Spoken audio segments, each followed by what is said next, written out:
everyone. Thank you for joining us for our session. It's later than we think, climate change and the coming transformation, with our special guest, Douglas Kaiser, professor of law at the Yale Law School and Yale School of Management. My name is Sanya. I am a part of the higher education team here at Ivy Exec, and I will be helping to moderate today's session along with Wendy Sung, Assistant Dean of the Executive MBA program at Yale School of Management. Before we begin, I have a few brief housekeeping items for our audience. First, all attendees are in listen-only mode. However, we encourage you to engage in the session by asking questions, which you can do using the Q&A feature you can find in your controls at the bottom window. Please make sure to use this feature for all the questions you may have for the presenter, while we invite you to use the in-chat feature for sharing any thoughts you may have with the rest of the audience.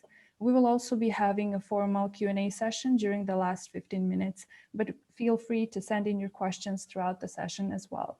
Additionally, we are recording today's session, so you can look forward to receiving a copy of the recording via email in the coming days. And now it is my pleasure to pass the floor to Wendy, who will introduce you to our presenter today. Wendy? Thank you so much, Tanya, and thank you to those who are joining us today. My name is Wendy Sung, and I serve as the Assistant Dean of the MBA for Executives program. The MBA for Executives at the Yale School of Management is a program designed for mid-career working professionals in a variety of industries and functional areas. Along with a year of coursework in our integrated core curriculum, students have the opportunity to dive deep into one of our three areas of focus at the nexus of business and society. And those are asset management, healthcare, and sustainability. Our students complete the program over a 22-month period, during which they attend class in person at Evans Hall on the Yale University campus in New Haven, Connecticut, every other weekend on Fridays and Saturdays. They also have the option to attend remotely through our extended classroom technology, which had allowed us to transition seamlessly to a hybrid model during the pandemic. Class weekends include optional social activities to get to know the university and Saturday workshops to enhance their professional development delivered by top members across the Yale faculty. The program begins with a 2-week residency period in July. Students study and travel internationally through a required global network week, and they start their second year with an additional week of residency. Throughout their 2 years, students participate in colloquia where leaders in business and academia share their experience, expertise, and insights. Today, it's my pleasure to introduce such a leader, Professor Doug Kaiser. Professor Kaiser is the Joseph M. Field Professor of Law at Yale Law School, faculty co-director of the Law, Ethics, and Animals program, and faculty at the Yale School of Management. He was born and raised in Indiana, and under his mother's guidance, he developed a love of reading and a love of the more than human world. Professor Kaiser later studied at Indiana University, where his two loves developed further with guidance from the great nature writer and teacher Scott Russell Sanders. Professor Kaiser's work studies the way society utilizes law and regulations to prevent, manage, and respond to threats of harm to life. He has had a particular focus on climate change law and policy for several years now, and because climate change will bring harm to life on an almost unimaginable scale. His teaching and research areas include tort, animal law, environmental law, climate change, product liability, and risk regulation. He received his BA summa cum laude from Indiana University and his JD magna cum laude from Harvard Law School. Following law school, he clerked for the Honorable William G. Young of the United States District Court for the District of Massachusetts and taught at Cornell Law School before moving to Yale in 2008. At the School of Management in the MBA for Executives program, Professor Kaiser teaches courses on climate change policy in our sustainability focus area, and also a course called The Legal Context of Management. He has won the MBA for Executives Teaching Award in Sustainability several times, but most recently in 2020. We hope this opportunity to hear from Professor Kaiser will offer insight not only into his important work, but also into how our faculty at Yale SOM regularly brings their research into the classroom. Professor Kaiser, thank you so much for joining us today. I'm going to turn the floor over to you. Well, thank you, Wendy, so much for that very kind, very generous introduction. And also, just thanks to Ivy Exec and thanks to the Yale School of Management Executive MBA program for inviting me to participate in this event. I'm really looking forward to the conversation. I also want to say more generally that teaching in the Yale EMBA program for the last several years, and particularly getting to know the extraordinary individuals that that program attracts, have been real professional highlights for me. And so I'm really grateful for the opportunity to be part of the EMBA community. So my talk today is entitled, It's Later Than We Think, Climate Change and the Coming Transformation. And in the talk, I'm first going to lay out some basic facts about climate change, including some facts that everyone probably already knows, including some facts that probably most people on the line don't know, and then some that are resistant to being known, by which I mean some that resist being fully grasped and appreciated, no matter how many times we might hear them. After that introduction, I'll raise some questions for the future of our lives, our laws, our organizations that follow from the brutal facts of climate change. And I should warn you that brutal here is no overstatement. What we humans have wrought on a planetary scale is almost unthinkable, and yet we must think it. And I hope to save plenty of time for questions and conversation after these opening remarks. Now, the basics of climate change science are not that hard to understand. Humans are contributing to planetary change in a couple of primary different ways. Through the combustion of fossil fuels primarily, but also significantly through land use changes. There's other sources as well, but we'll think about these two for purposes of present conversation. What's the fate of these emissions that stem from fossil fuel combustion and land use change? Well, roughly half goes up into the atmosphere and contributes to the greenhouse layer, which in turn causes global warming. Roughly a quarter is reabsorbed by plants and trees, and then roughly a quarter each year is being absorbed by the oceans. In fact, the ocean has acted as an enormous buffer for us, and protected us from an otherwise much greater level of warming that we would have experienced over the last 150 years. That's not good for the ocean, though, because it changes the chemistry of the ocean. It acidifies the ocean in ways that will have ecological repercussions. Here's the Industrial Revolution in one slide. So we start in 1870 with an atmospheric carbon dioxide concentration of roughly 288 parts per million. Since that time, over the next couple of centuries, we have burned roughly 100 parts per million of CO2 worth of coal, roughly another 100 parts per million worth of oil and gas, and then roughly another 100 million from other activities, including particularly land use changes.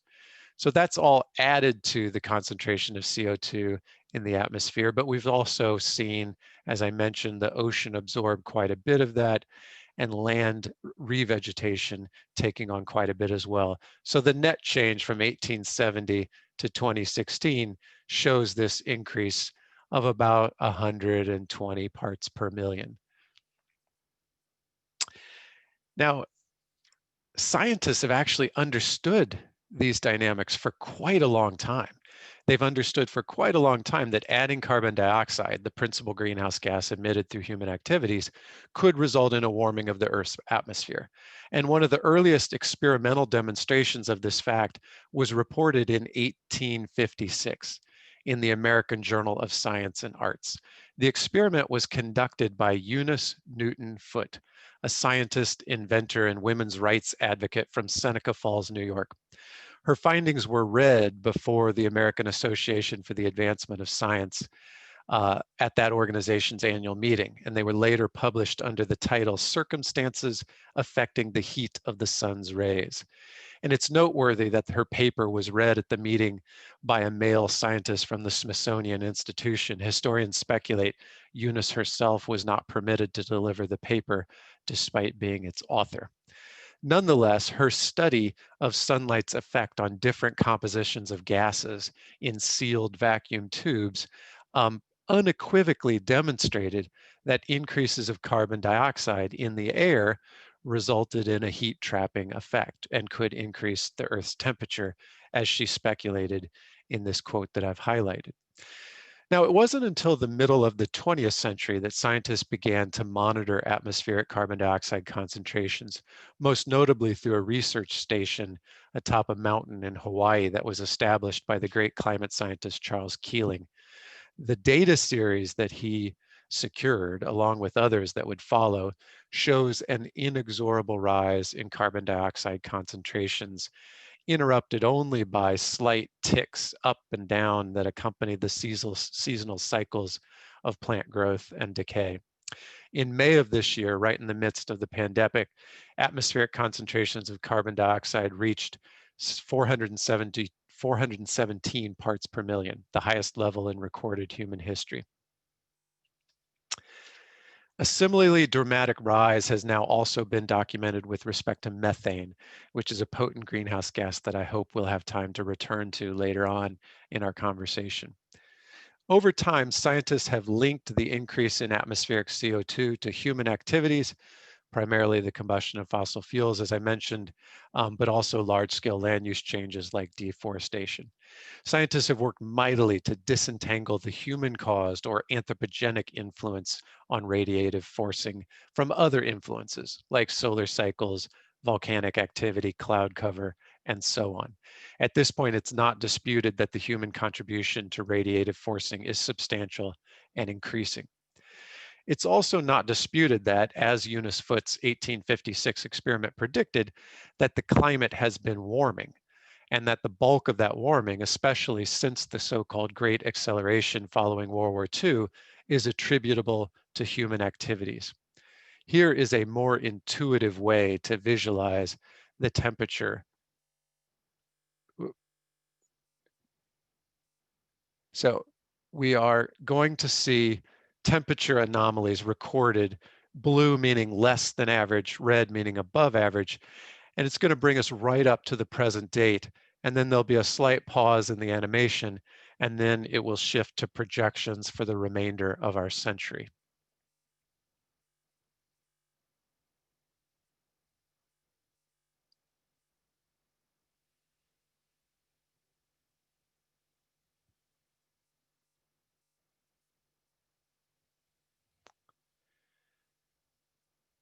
Now, everything I've just said, with the exception of the unheralded role of Eunice Foote, is probably well known to people who voluntarily sign up for a climate change webinar.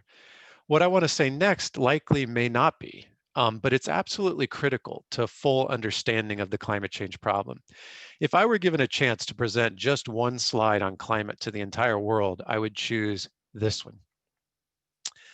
Unlike most discussions of climate science and policy, this slide places our current predicament in the context of the long history of the planet. Paleoclimate scientists use ice core samples and other methods to reconstruct the level of atmospheric carbon dioxide concentrations and the average temperature on the planet, stretching back over 400 million years.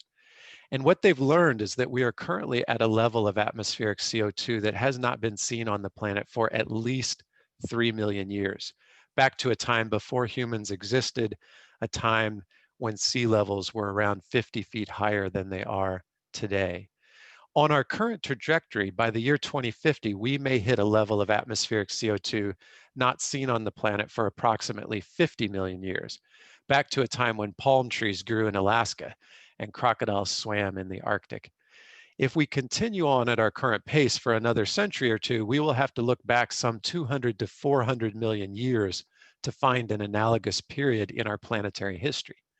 250 million years ago was a time period known as the end Permian mass extinction, a time when geologically sudden and rapid increases in greenhouse gas emissions triggered changes that killed off more than 96% of marine life and 70% of terrestrial life on Earth. Now, those are grim facts, and I am about to sadly make them worse. Few people outside the climate science and policy world appreciate that most of the official projections that one hears about, despite being quite depressing in their own right, are actually quite conservative in their orientation. The official scientific processes, such as those used by the United Nations Intergovernmental Panel on Climate Change, are deliberately structured to endorse only the most well-characterized, supported, and replicated scientific findings. Scientists, though, have long urged the world to appreciate that within the Earth's systems exist tipping elements that must be reckoned with, even though they're difficult to predict and model in the neat fashion often sought by policymakers. Over the last year, increasing evidence shows that some of these mechanisms may be active, perhaps even irreversibly so. For example, as the boundary between the Arctic and North Atlantic oceans becomes increasingly blurred by warming ocean temperatures and by inundation with freshwater from ice sheet melt, we are seeing what has been called the Atlantification of the Arctic Ocean. Eventually, scientists fear that the Atlantic thermohaline circulation, the great conveyor belt of the planet's oceans, might actually shut down, bringing a change in ocean currents with massive implications for marine life and weather patterns all over the world. Similarly, scientists increasingly speculate that a tipping point may already have been reached with respect to the Greenland and West Antarctic ice sheets, such that we are committed irreversibly to meters of sea level rise to eventual return of the coastlines of 3 million years ago.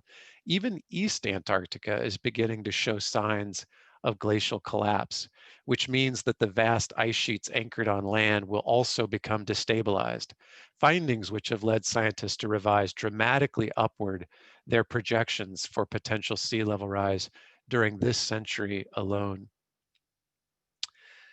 Two tipping elements deserve special mention because they threaten release of greenhouse gases that will themselves further enhance climate change.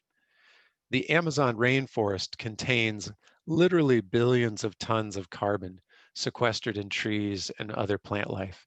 To understand the Amazon, you need to understand that a single drop of water evaporates and precipitates numerous times as it travels the course of the Amazon River, bathing the ecosystem in moisture.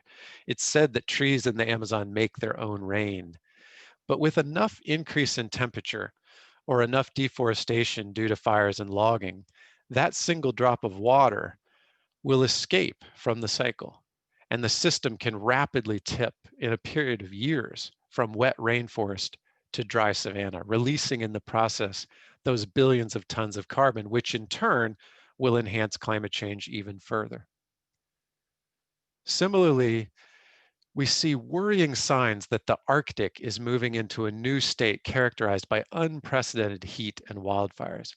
Earlier this summer, a town in Siberia hit 38 degrees Celsius, the warmest temperature ever recorded above the Arctic Circle. With this new Arctic normal comes the risk that vast amounts of carbon dioxide and methane stored in Arctic permafrost or submerged within frozen methane hydrates in lakes and seas might get released into the atmosphere. And like the loss of carbon stored in the Amazon, the release of methane from a thawing Arctic is one of those tipping point scenarios that keeps scientists awake at night. From a lawyer's perspective, what makes the tipping points so worrisome is they represent sources of greenhouse gas emissions that cannot be regulated. Even if we waved a magic wand and adopted an aggressive global climate change policy tomorrow, we might still have no way of stopping the release of methane from Siberia or carbon from the Amazon. Now, let me give you two more examples of potential climate change impacts that keep me awake at night.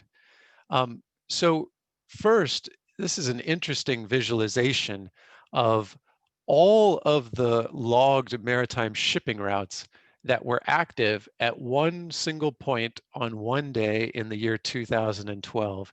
What I find fascinating about this image is that the continents aren't actually drawn on the image. They're just revealed by the collective impact of all of those ports that mark the beginning and the end of the logged shipping routes. Here's a close-up showing the enormous amount of activity that comes from the Middle East down through Southeast Asia, particularly through Singapore for all the great oil refining capacity that exists in Singapore.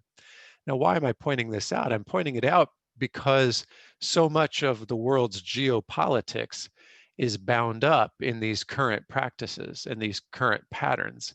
But they could potentially be dramatically overthrown if, as many speculate, if the Arctic becomes a new alternate route for global shipping channels. And Russia in particular seems eager for this possibility to be on the table because of the enormous concentration of power that it might mean for Russia. And also, ironically, as the thawing happens in the Arctic, so too do potential increased opportunities for oil exploration. The other thing I want to put on the table, just as a kind of illustrative example of global weirding, as it sometimes is referred to, uh, it's known that glaciers the world over are losing ice. They're melting and losing ice balance.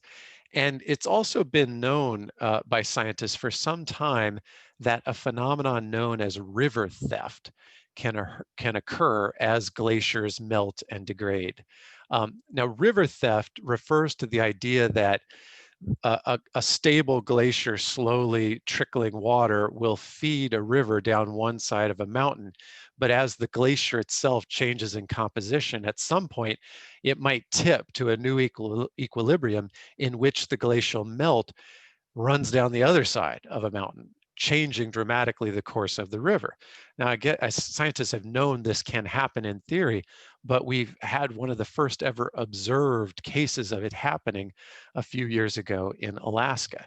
So we had a river, the Yukon River, which started in these highlands and flowed and fed into a substantial river that traveled literally hundreds of miles through northern Canada and Alaska and ultimately out to sea, literally hundreds of miles.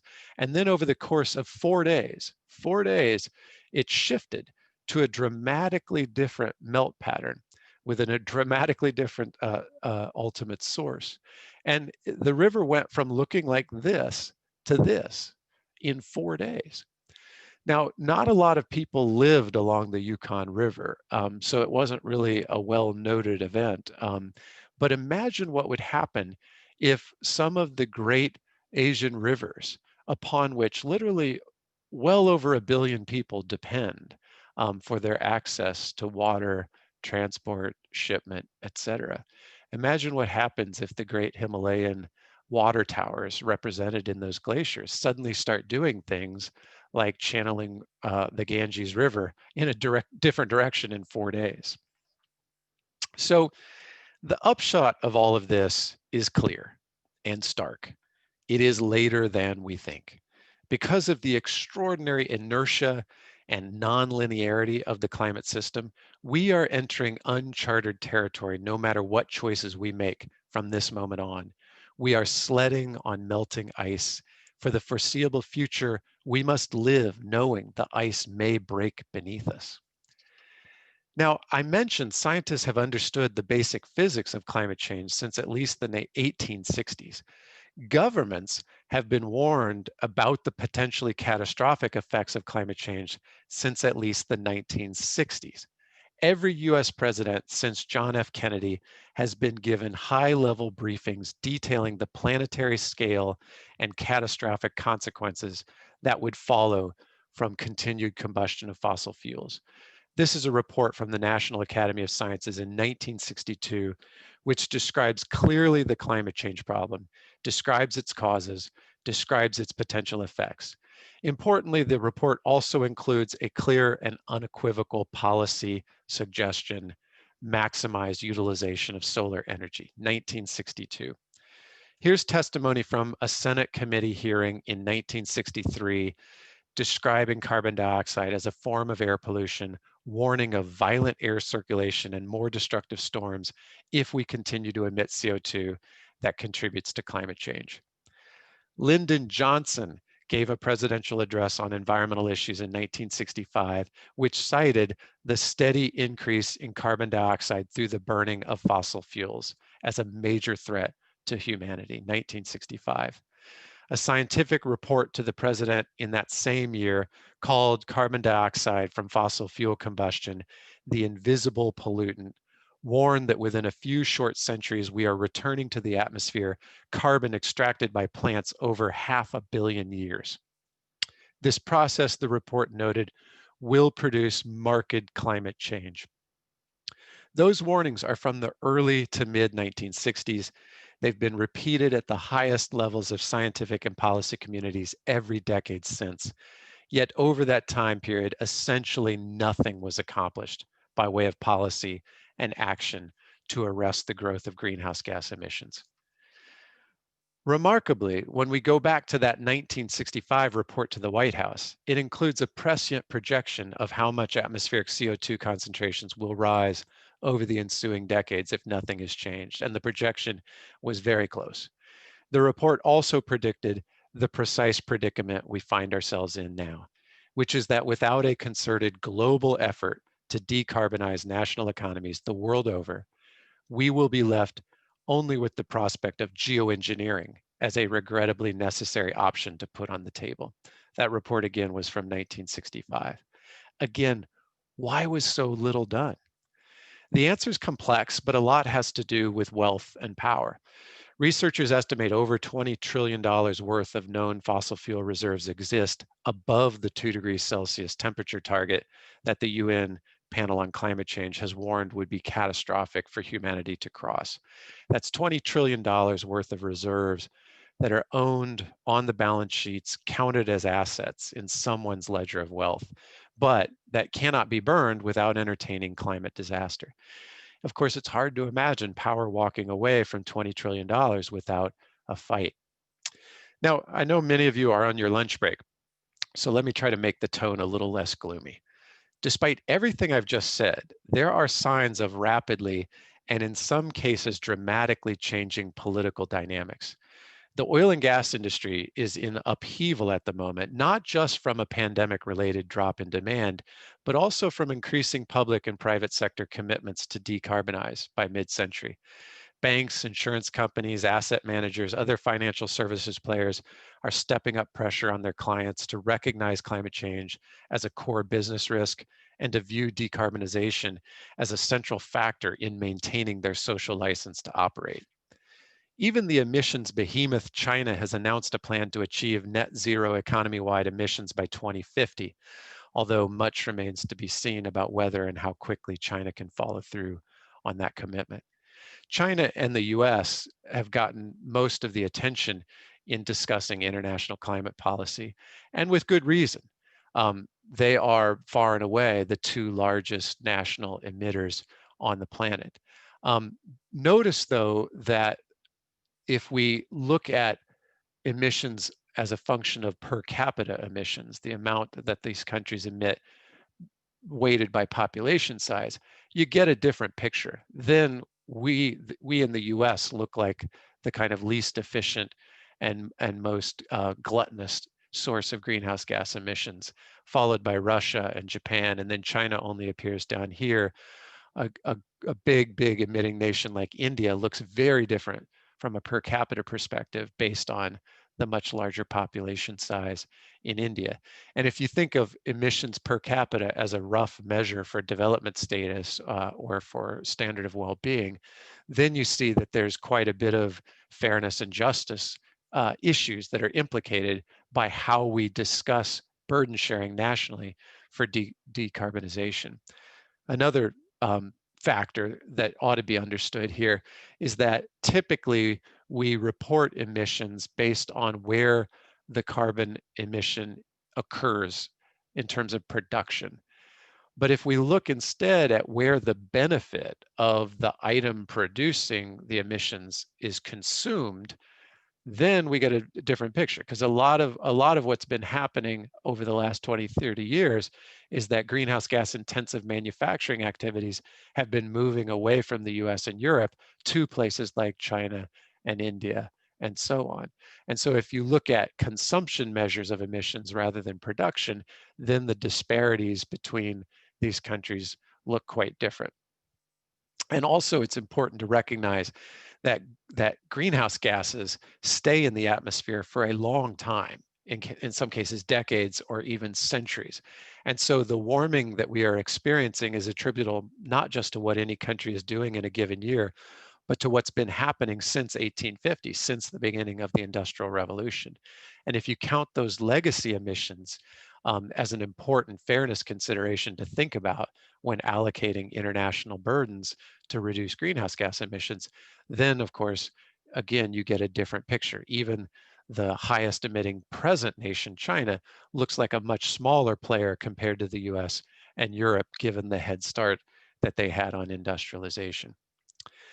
So here's a messy, messy slide, but it gives an important vantage point on the scale of our current challenge. So here we have different versions of business as usual emissions. So this was the trajectory the globe was cumulatively on under 2005 policies. This is current policies. These are trajectories based on commitments made under the Paris Agreement, whether unconditional commitments or conditional. Conditional meaning we'll reduce this much if other countries do as well. Those are all kind of potential depictions of our future. These are the pathways we would need to be on globally in order to stay within a range of temperature increase that's been identified by scientists as kind of necessary to ensure atmospheric stability. So even the most optimistic scenario of where we're currently heading, even that most optimistic scenario still has a shortfall of, literally gigatons of carbon reductions that need to happen between now and 2030 or now and 2050 in order to get on what scientists identify as a safe path of emissions reductions. So gigatons, like how are we going to respond to the fact that we are nowhere near the trajectory we need to be on? And the pandemic, the pandemic has certainly resulted in a reduction in global emissions for 2020. It'll probably be around 8 or 9%. We're not sure yet. But there's two important things to note about that. First, this is just one in a number of historical events in which greenhouse gas emissions have gone down because of something like economic recession or global pandemic. And global economic collapse and global pandemics, that's not good climate policy. That's not how one wants to reduce emissions. There's enormous suffering and dislocation that goes along with these events. So even if this is considered a positive from the climate perspective, it's a disaster from the perspective of human well-being. But also, it's a completely temporary blip, right? This represents shifts in consumer behavior, like we're not flying, we're not driving as much, much more than it represents any changes in underlying infrastructure. Structural changes is really what we need rather than temporary behavioral changes. And that's evident by what's happened in China since the pandemic was brought under control there. There's just been a huge resurgence of business as usual emissions. Okay, so here's a compilation of various estimates of the amount of warming that we are heading toward, even taking account of pledges under the Paris Agreement. So even assuming all these countries meet those pledges, because of that huge gap that we saw between the trajectory we're on versus the trajectory we're advised to be on, here are estimates of how much warming we will be facing by the end of the century. And they range from the high 2 degrees Celsius to all the way up to the 4 and 5 degrees Celsius of warming.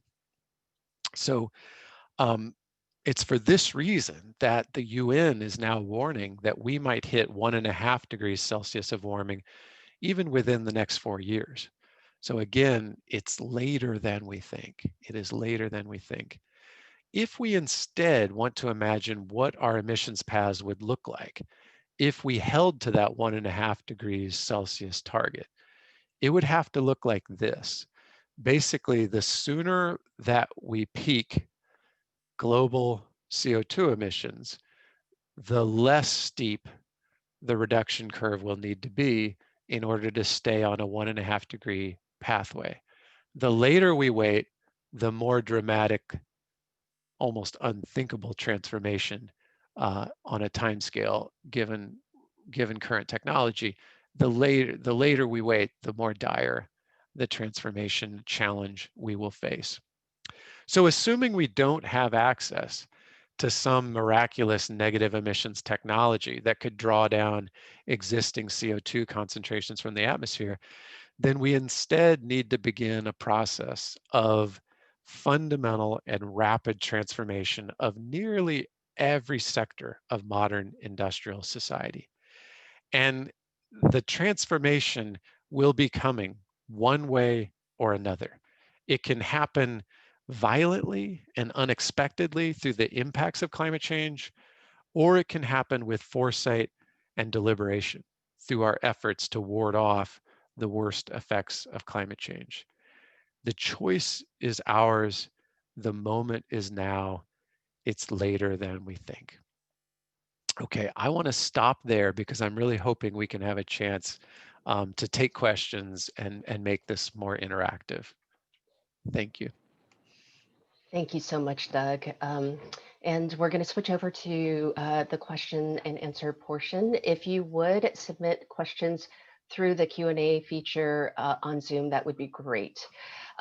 Doug, we've had several questions come through related to the perception of climate change.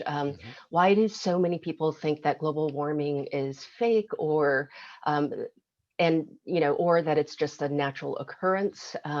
What can be done to sort of counter this? I think it's a great question, and I think I posed this question like we've known about this problem. At least our representatives and scientific advisors have known about this problem for decades, and so little has happened. And I think part of the blame for that, at least in the United States, has to sit with us, right? Right. So like we are the self-authors of the laws that have failed to keep up and have failed to respond to the problem because of our democratic system.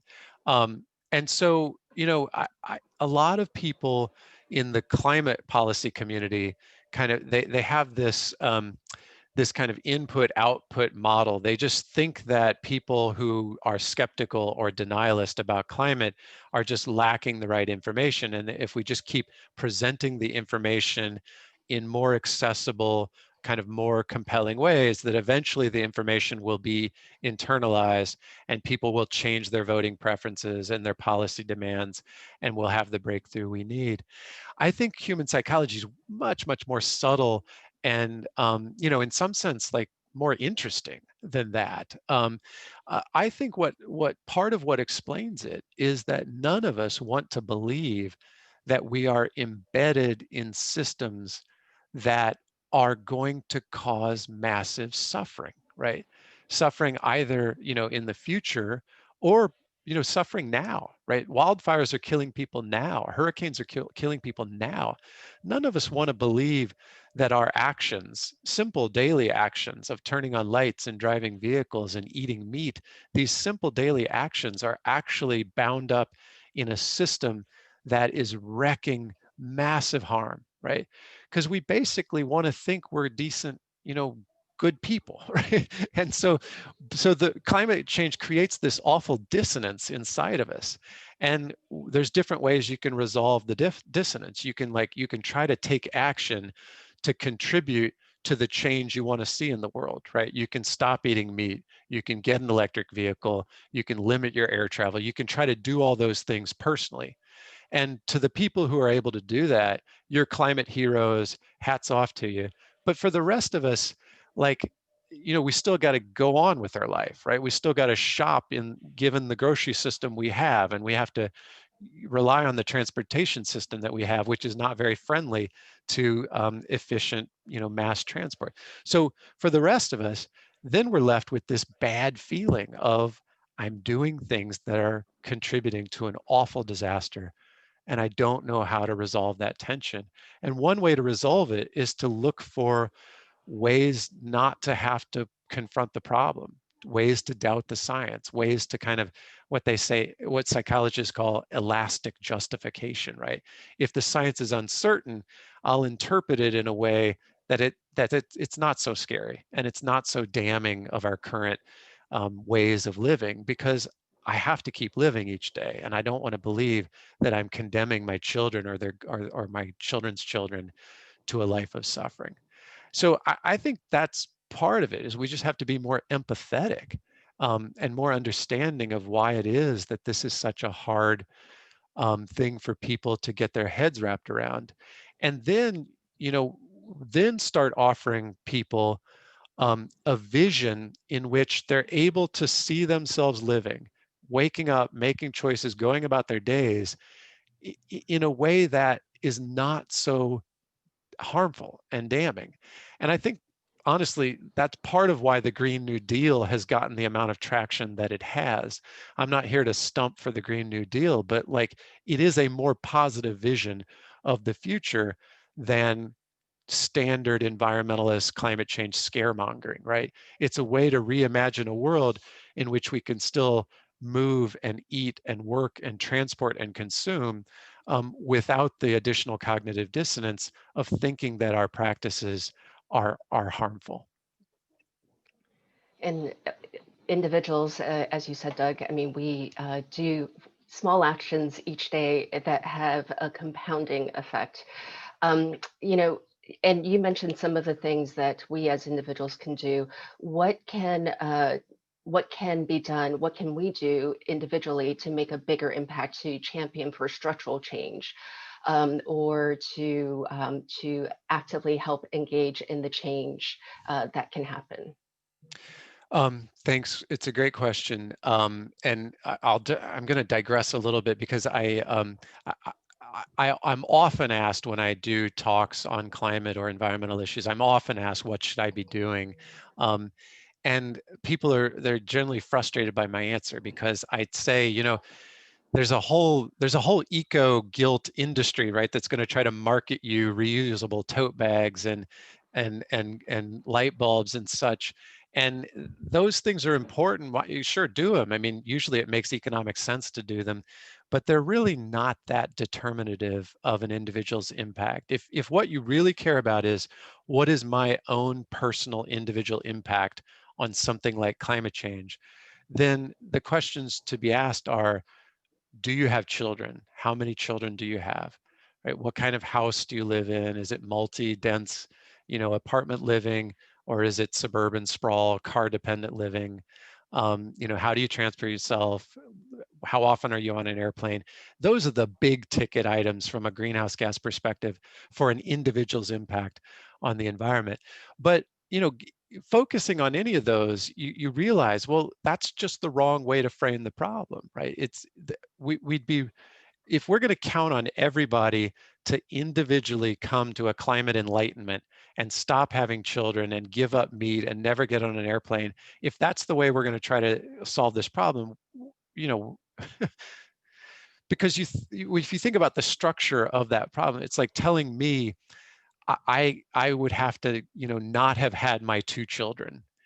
And as a result, it would mean that there's X number of tons of greenhouse gas emissions that don't happen each year that would have otherwise happened to keep my kids going.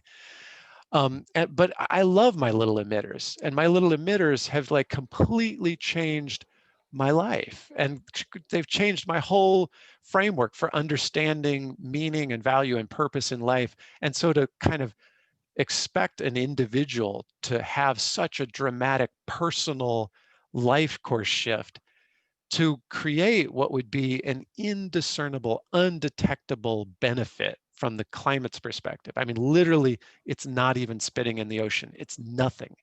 So, like, the structure of the problem is so obviously a collective problem, not an individual problem, that we need to be talking about things like, you know, structural, big policy transformations, right? Where we want to try to totally decarbonize the electricity grid, or we want to try to completely get rid of combustion engines on the roadways, like things like that.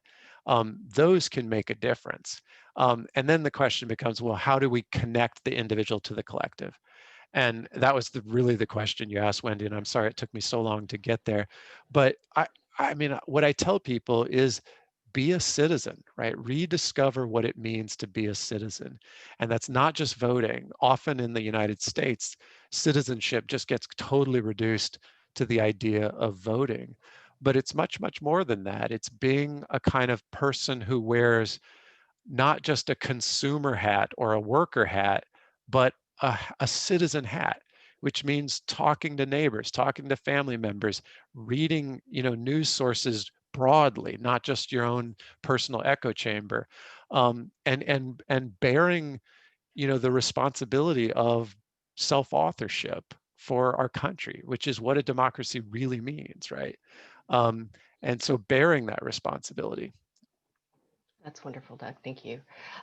Are there programs in place to help with residential or commercial construction industries to make solar or renewable energy much more affordable, especially for the poor and low-income families? It's a great question, and I'm glad it was raised. I mean, one of the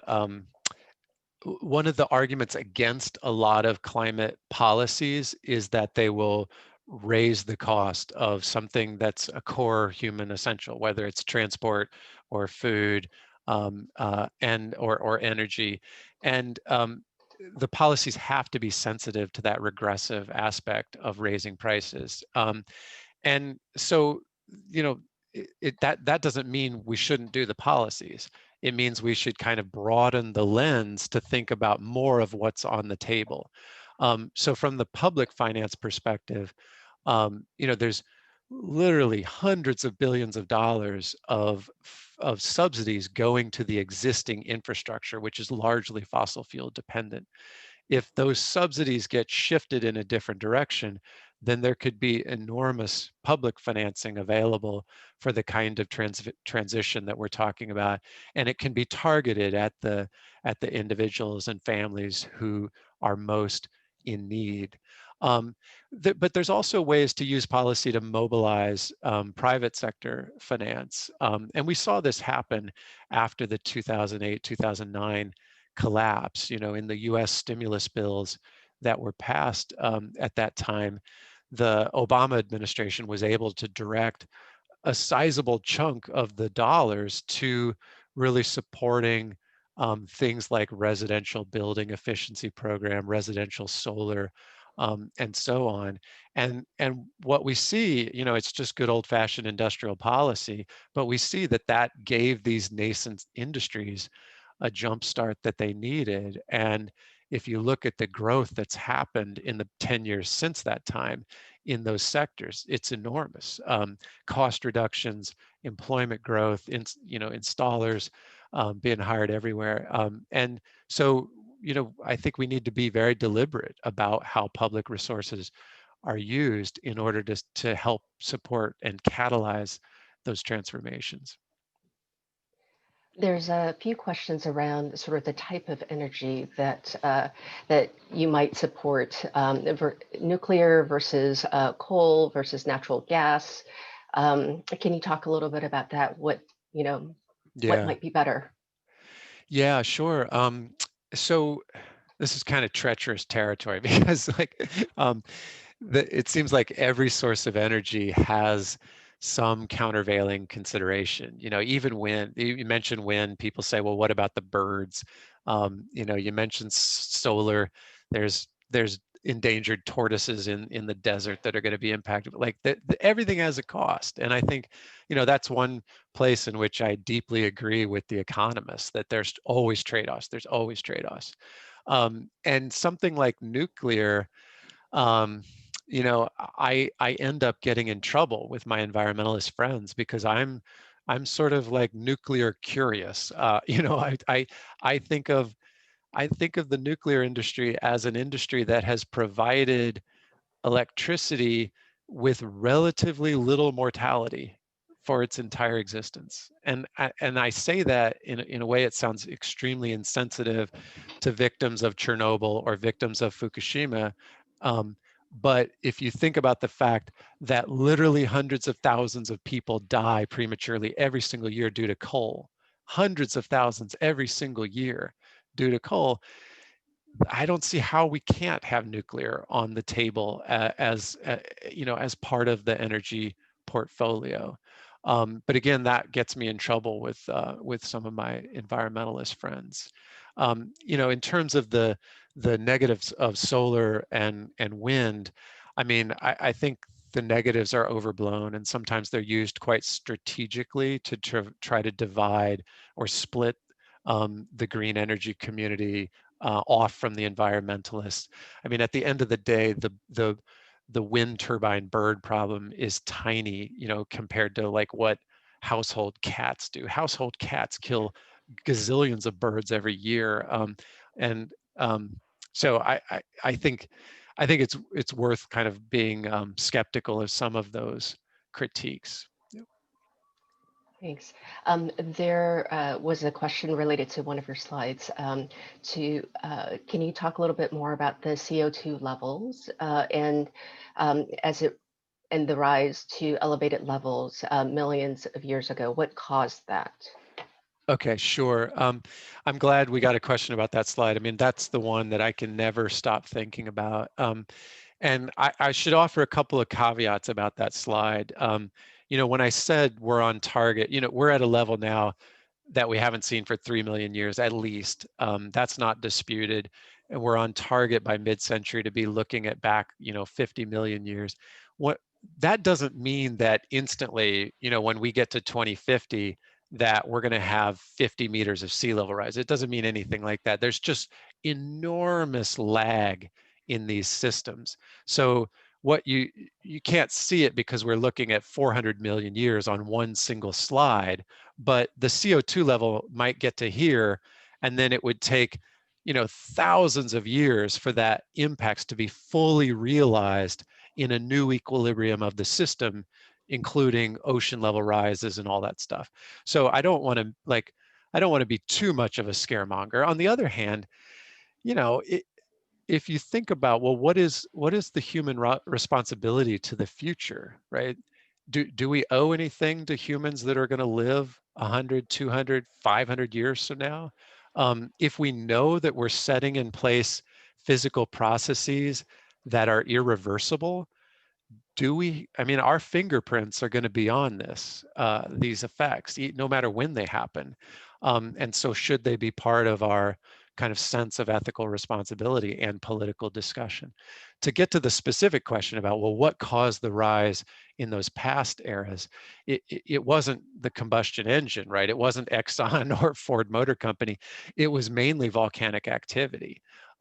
So like massive, massive upheavals, volcanic explosions, like releases of gases from the Earth's core that would cause what I called them geologically sudden, because in the graph they look like enormous quick spikes, but it still might be 1,000 years, right? Like the geology has its own sense of chronology. I think the really interesting question is then, how did it get drawn back down, right? What was the magic bullet that kept the Earth from staying Venus, right? Like and the thought is in paleoclimate science is that, particularly going back to the end Permian, there was an enormous mountain range that stretched from the North Pole to the South Pole, and it was higher than the Himalayas the whole way. And it was just exposed rock face. And one of the ways that you can draw carbon out of the atmosphere is through mineralization, through that carbon being bound through chemical processes into rock. And that's very stable. That's a great way to sequester carbon. And so that massive mountain range over a period of millions of years sucked all that carbon back out of the atmosphere. There are quite a few questions coming through, but one is, can you comment on common grounds environmentally conscious communities has with those opposing the efforts? And how can we build upon this? What can we all sort of agree on and work towards? Hmm. So I'm not sure I know specifically. So like environmentally conscious communities, I'm aware of the concept, but I'm not sure whether common ground was a specific example. If it is, I don't know the details.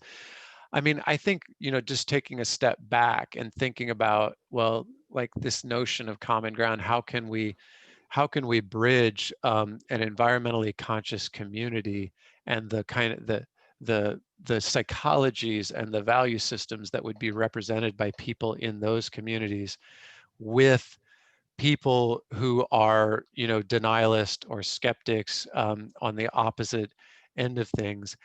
I think again, we've got to rediscover empathy. We have to rediscover the concept that we have a shared humanity and kind of look with our empathy on even the people we seem to be most at odds with and polarized against.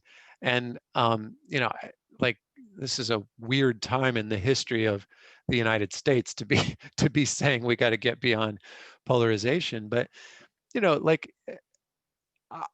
I I blame the left a lot for this. Environmentalists, the environmental movement has been quite elitist, quite kind of tin-eared when it comes to how the message is perceived by ordinary people like back in Indiana where I was born and raised. Um, and there's a condescension often attached to it, right? A condescension that these people who are fearful for their livelihoods and fearful of being left behind in these so-called transformations that are supposed to be coming, that they're ignorant. They don't understand the science, or they reject the science because they're ignorant. And I think that's just the empathetic interpretation is, again, going back to what I said earlier. No one wants to believe that their life has been, you know, put in service of evil, right? No coal miner wants to think that the thing that they've devoted their existence to, the thing that they've put their body at risk for on a daily basis, is itself harmful. And by attacking the product, you're attacking the meaning, a significant source of meaning in that person's life. And so to be insensitive to that, I think is just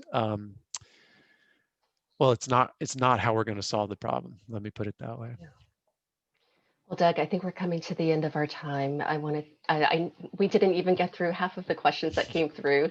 This is obviously a very interesting topic for everyone, but I want to thank you so much for joining us today and sharing your time and insights on this very, very important topic. And with that, I'd like to hand the session back to Sonia at Ivy Exec. Thank you, Wendy. And thank you, Professor Kaiser, for joining us today. It was a great pleasure having you both with us. I would also like to thank you so much again, Professor, for addressing such an important topic and sharing the valuable content with us. And if you'd like, please feel free to share any final words for our audience before we wrap up. Oh, thanks for joining us. I know your discretionary time is scarce, and the fact that you devoted it to hearing from me on this topic, I think, it's going to give me something positive and hopeful to think about for the rest of the day. So take care, and if you haven't already, please do consider the Yale EMBA program. I'd love to have you in one of my classes. Wonderful. Thank you, Professor. And thank you, Wendy, once again. We would also like to thank our audience for joining us today. We hope you enjoy the presentation, and we hope you stay well, stay safe, and hope to see you in our future webinars. Thank you so much, everyone. Have a great day.